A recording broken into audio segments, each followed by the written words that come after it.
Vraiment le déclic où je me suis dit que c'était vraiment le bijou que je voulais faire, c'est quand j'ai fini mon école. Je m'étais plutôt spécialisée, orientée vers l'accessoire.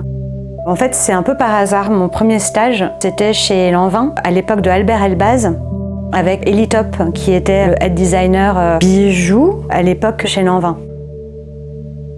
Je me suis rendu compte de toute la possibilité du bijou en fait, qu'on pouvait faire plein de choses, on pouvait faire des choses monumentales. C'est assez technique aussi, qui est quelque chose que j'aime bien, ce côté un peu challenge technique. Et Elitop était très fort là-dedans, il faisait vraiment des colliers en forme de crocodile qui s'articulaient, qui bougeaient quand on marchait. Il faisait vraiment des choses techniquement très impressionnantes.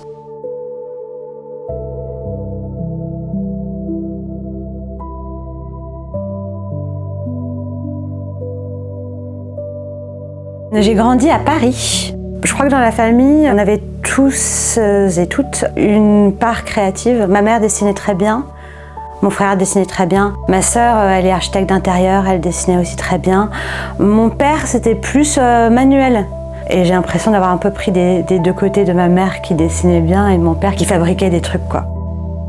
Je crois que j'ai commencé à dessiner des sortes de silhouettes de mode quand j'avais peut-être 10-11 ans. Je crois qu'en fait, dans ma tête, c'était toujours clair depuis l'enfance que je voulais être artiste ou un métier créatif d'une façon ou d'une autre.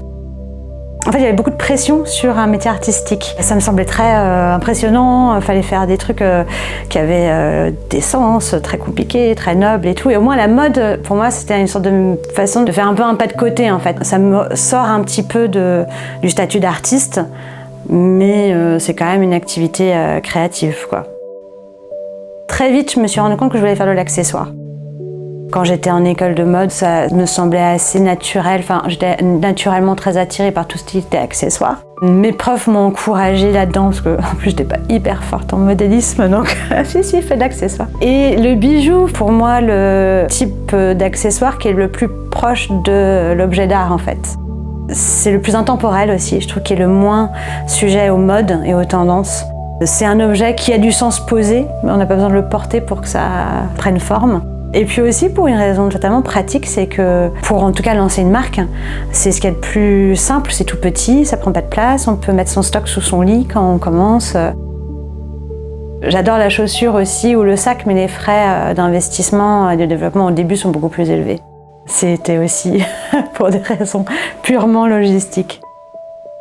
Les gens ont des attachements émotionnels à leurs bijoux qu'ils n'ont pas forcément avec leurs chaussures ou avec leur sac à main. C'est un objet qu'on se passe de génération en génération. C'est plus chargé, c'est plus propre à la symbolique et à la charge émotionnelle. Pour moi, le bijou, c'est vraiment un prétexte, un bon prétexte pour parler, par exemple, d'inclusivité. Ça passe aussi vraiment par la symbolique vraiment particulière, par exemple du serpent. Il y a énormément de mythes et de cosmogonie en fait, d'histoires de création du monde qui impliquent un serpent et une figure féminine. Ne serait-ce que Adam et Ève et le serpent ou la déesse Nut ou des choses comme ça, c'est souvent une histoire comme ça. Donc pour moi, la figure du serpent est vraiment liée à une énergie féminine. Par exemple, sur les inspirations qui ont nourri la collaboration avec Solène, j'étais partie vraiment de sa collerette, parce que elle, ce qui est vraiment une pièce phare chez elle, c'est cette grande collerette inspirée de la mode élisabéthaine. J'ai réfléchi à qu'est-ce que j'avais envie de transmettre justement comme émotion. C'est là où j'ai pensé à tout ce qui était armure. Surtout en ce moment, dans le monde dans lequel on vit, qui est un peu anxiogène en ce moment, surtout quand on est une femme, j'avais envie de m'inspirer de figures féminines très fortes, type Jeanne d'Arc, et transformer en fait cette collerette en un morceau d'armure. Donc j'ai vraiment beaucoup étudié les armures médiévales, comment elles étaient construites, surtout au niveau du cou, pour en fait faire une sorte de fusion entre cette collerette très féminine, très délicate de la Renaissance et une partie de l'armure de vraiment de la guerrière, fierce, pour créer cette pièce vraiment très forte. On ne peut pas mentir dès que tu commences à lancer ta boîte, surtout avec ton nom, et puis tu te rends compte assez vite que les gens veulent voir qui est derrière. C'est forcément une gratification narcissique. Après, je ne me vois pas comme quelqu'un de particulièrement narcissique. C'est sûr que ça fait plaisir de montrer son travail et qu'il soit apprécié. Après, parfois, tu montres ton travail, il n'est pas apprécié aussi. Je crois que j'ai appris assez vite dans la mode, même s'il y a plein de gens très gentils et créatifs, ça peut être assez dur et ça peut être très critique, à ne pas indexer mon sentiment de valeur personnelle à mon travail. Même un travail aussi personnel que celui-là. J'espère, je pense, maintenant que je suis plus âgée en tout cas, avoir réussi à dépasser ça et à pas prendre la critique ou l'échec tout simplement. Parfois je dis bah voilà, j'ai fait un truc, c'était pas terrible, c'était un échec. Pas le prendre personnellement et pas le prendre comme une indication de ma valeur en tant que personne. C'est un moment difficile en ce moment dans la mode. On passe vraiment par une crise et je pense que les premiers atteints, c'est les fabricants. En effet, j'avais une partie de ma ligne qui était fabriquée en France. J'étais hyper contente, hyper fière de ça. Mais malheureusement, l'atelier a fermé par manque de moyens et de subventions. Je pense qu'il faut vraiment trouver un moyen de soutenir ces artisans qui ont un savoir-faire. Si on ne continue pas à les soutenir, il va disparaître, tout simplement. Le marché est envahi de trucs Temu ou Shein à 1,50 €. Comment expliquer à un client que oui, c'est 20 fois, 30 fois plus cher? Donc il y a un vrai travail d'éducation qui doit être fait. Je pense que vraiment, il faut résister, il faut continuer. Il faut vraiment la résilience en ce moment. Des choses changent, le monde change, les dirigeants changent et ceux qui ont résisté, qui ont réussi à survivre jusqu'à des ciels plus bleus et des meilleurs jours sont ceux qui vont vraiment, je pense, tirer leur épingle du jeu.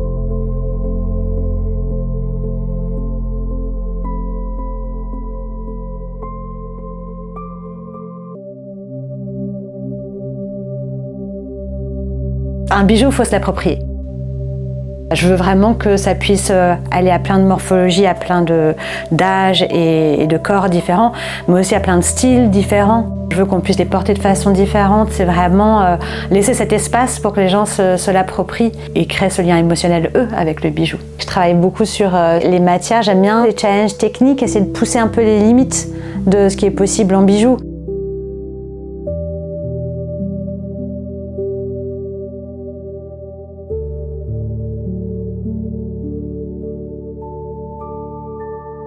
Par exemple, sur les boucles d'oreilles, j'aime bien réussir à faire des grosses boucles d'oreilles qui sont des pièces fortes, qui sont des pièces statement. Quand on les porte, on se sent vraiment en pouvoir, quoi. L'entraide et la communauté, en fait, c'est central. Limite, j'ai presque envie de dire que c'est une excuse pour rencontrer plein de gens et faire des projets avec plein de gens. C'est vraiment ça qui me plaît le plus dans le fait de créer une marque et de lancer sa marque et qui me fait continuer. C'est les liens avec les gens, en fait. C'est génial de pouvoir collaborer avec des fabricants, des photographes, avec des modèles. C'est génial toutes les personnes qu'on rencontre qui ont plein de choses à amener, en fait, qui nourrissent le projet. Même par rapport à la collaboration qu'on a faite avec Solène, c'est génial, c'est hyper enrichissant. Même les personnes qui m'ont rejoint, des stagiaires ou des alternantes ou des assistantes qui sont venues rejoindre le projet pendant un temps, j'essaie vraiment de garder le lien avec ces personnes, d'organiser régulièrement des verres pour qu'on puisse se raconter un peu, voir où elles en sont. Pour moi, c'est crucial vraiment d'entretenir cette communauté et de s'entraider et d'aider les jeunes personnes qui après continuent leur vie dans le monde de la mode. Il ne faut pas attendre. Parce que une erreur qu'on fait tous et toutes, c'est attendre que j'ai exactement toute l'ADN de la marque, tout le concept parfait avant de me lancer, sinon je ne pourrais pas me lancer. Et en fait, ce ne sera jamais parfait. On perd du temps à se poser trop de questions et en fait avoir peur du regard des autres aussi, je crois. Bah oui, mais si je me lance, qu'est-ce qu'ils vont penser? Pour qui je me prends? Faut pas avoir peur, il faut pas avoir peur de l'échec. Il faut pas avoir peur de faire des choses un peu cringe. De faire des erreurs qui sont très visibles à tout le monde. Ouais. C'est ça qui empêche les gens de se lancer. On n'apprend que en le faisant, en fait, pas autrement. Et attention à pas dépenser trop d'argent au début, parce qu'on a tendance à être une proie facile pour tout le monde dans le monde de la mode et de la com qui vont vous vendre monts et merveilles. Attention comment on dépense son petit pacte de départ.